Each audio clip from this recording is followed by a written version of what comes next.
One of our major projects at Vision Beyond Borders is our Safe Haven Children's Home in Pakistan. The need for this kind of project is great. In Pakistan, there are over 1 million street children. Some estimates say as high as 1.5 million.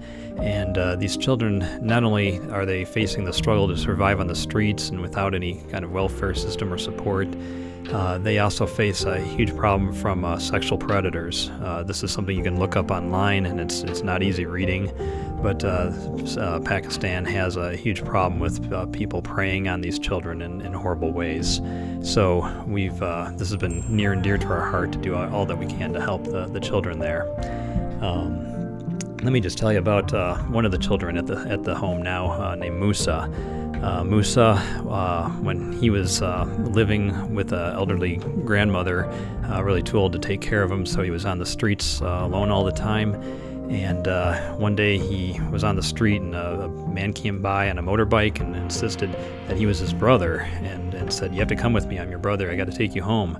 And so he pulled Musa onto the bike and carried him off, and went to a television shop and told the television shop owner, I'm interested in that TV, and I'll leave my brother with you while I go show it to my wife to make sure she wants it. And so the guy took the TV and disappeared, and of course never showed up again. And the shop owner, after a few hours, started questioning Musa and didn't believe his answers. And that escalated into beating him, lashing his back with a whip, and just beating him worse and worse from the knees up to the shoulders on his backside, and even trying to pull his fingernails out, just torturing him, trying to figure out where his brother was.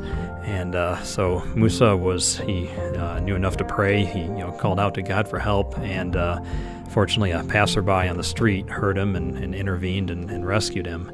And so I've seen the pictures of the aftermath where he was beaten from the waist up, just covered with lashes, just like you'd imagine some picture of a horrible beating of a slave.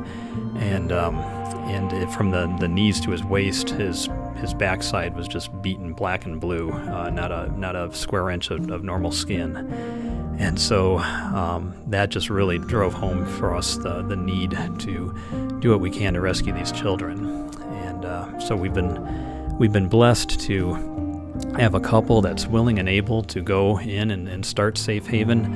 It's actually a Pakistani American couple. The Pakistani man, the husband, he actually grew up on the street himself, and so he grew up on the street in Pakistan, made his way to the United States, spent quite a few years here, married here. He worked with us for quite a few years on Bible distribution projects back in Pakistan, and so when this came to our heart to go ahead and open this home, he was the perfect choice. And so they've started this work. They've taken in as many children as they can take at their current home, and now we're looking at expanding to a new piece of property, to a larger home, taking in more children.